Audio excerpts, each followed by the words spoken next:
un jour,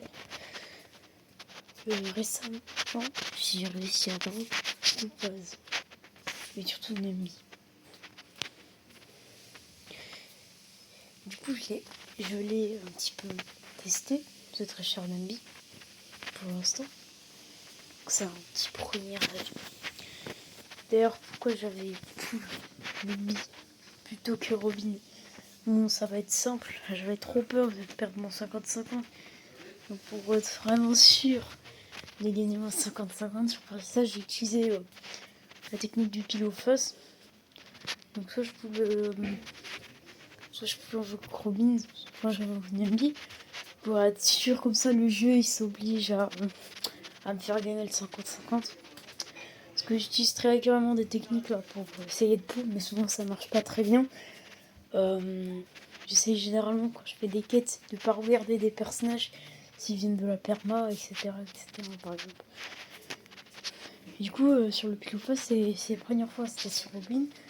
Deuxième fois c'était sur Topaz Enemy. Et troisième fois c'était encore une fois sur Topaz Enemy. Donc j'ai dû invoquer Topaz. Bon, de toute façon j'ai fait la vidéo, l'invocation. Grosso modo, on est multi, moyen drop. Puis à la 75e, donc le classico, j'ai fini par enfin gagner un 50-50. Ce qui fait très plaisir. Honnêtement. Et honnêtement, Topaz, c'est un personnage que j'avais beaucoup sous-estimé.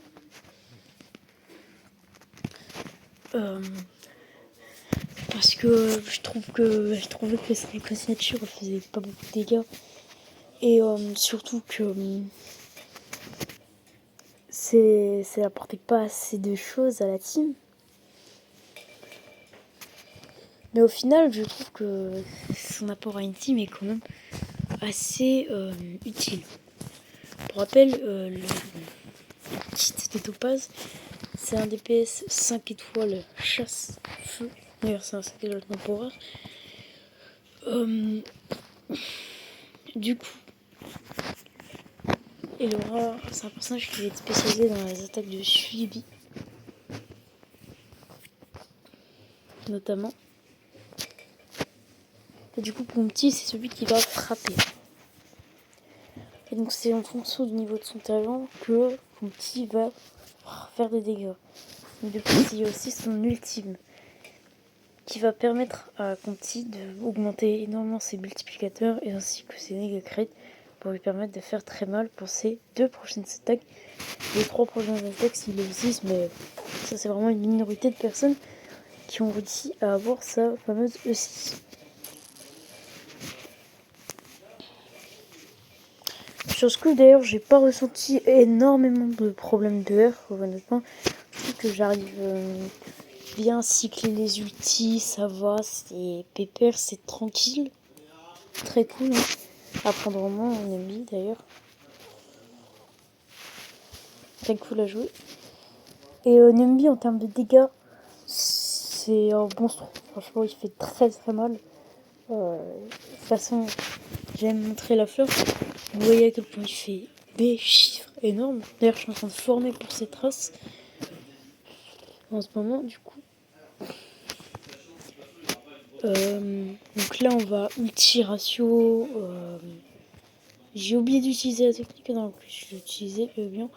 Donc là, il y a le talon, la marque. Cette marque, elle est assez spéciale. En fait, ça va être son apport à la team. Elle va augmenter les dégâts de cette attaque de suite 43% sur la cible qui le reconnaissance de Z. C'est super fort et ça permet d'infliger des énormes dégâts. C'est pour ça que c'est la reine des attaques de suivi. Car je pense, c'est un des personnages de suivi qui fait le plus de dégâts. Mais en plus qui est capable d'énormément augmenter les dégâts des attaques de suivi. Et vraiment rassure avec ça, il tape des petits chiffres sympathiques à voir quand même. Regardez-moi, la 24K, ne serait-ce que c'est comme ça qu'elle est 24K, c'est cool franchement. La 9K, il n'y avait pas encore les jolis petits braques d'F2P là. Donc là 8K, Là, il y a Marc. Il va une crit, on espère. Oh, punaise, ça fait pas crit. Hein. Je déteste quand ça arrive.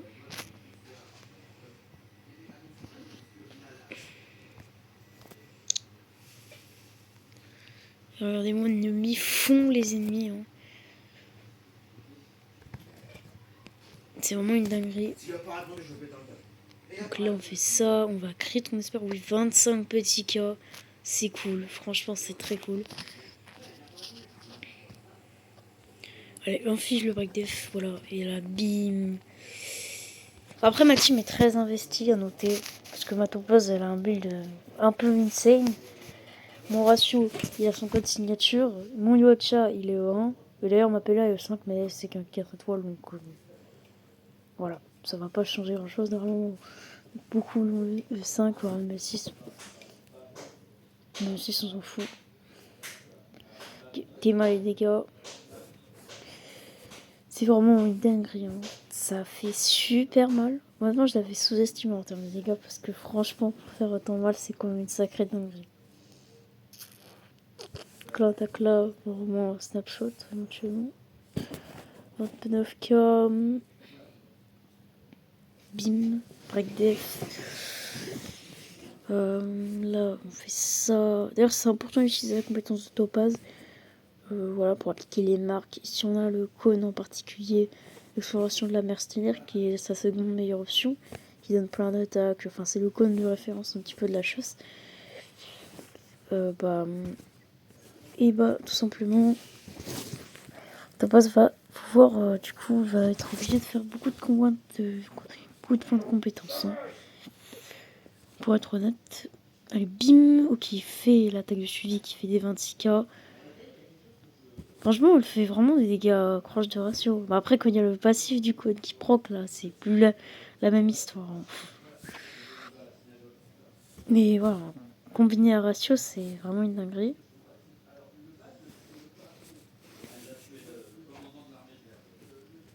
Je pense c'est le team qui fait le plus de dégâts du jeu. Mais le problème, c'est qu'elle SP moi aussi.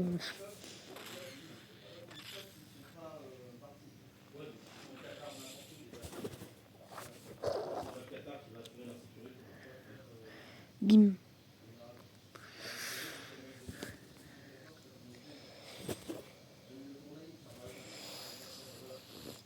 Donc là, on applique autrement la marque. On va essayer bien de les attaquer. Bim, il y a Nambi qui prend action. Mon ratio, il décide de pas proc là. Mais couleur, s'il n'y a vraiment pas de problème.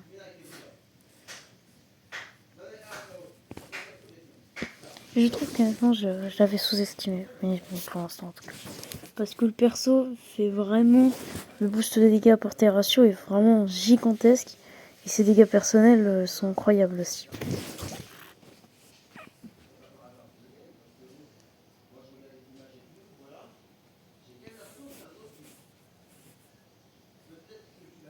Bim. Allez, Nambi.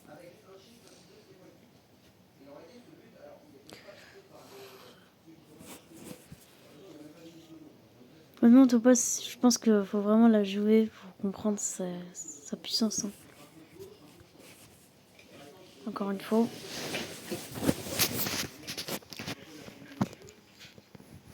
Est-ce qu'il faut l'invoquer plus que Robin? Ça dépend, hein, quand même, hein, à l'heure actuelle. Le problème de Robin, c'est que c'est sa voix. Hein.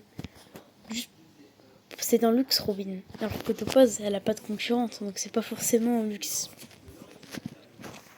Je déconseille, comme je l'avais dit dans la vidéo Faut-il invoquer Robin, de l'invoquer parce que si c'est vu que la majorité des personnes ont des Bronya, des Sparkle et des Runway, c'est purement et simplement un luxe. Oui, encore. C'est parfait. On prend, je l'avais jamais vu le coffre. Vas-y, j'ai tous les coffres de Jairovi. Ça fait plaisir. Il m'en manquait un. C'était vraiment super pratique pour l'open world. Ce personnage. Hein. Enfin, c'est comme Numbi, du coup. Il va repérer les coffres, il va repérer les magorés. Ça change la vie. Hein.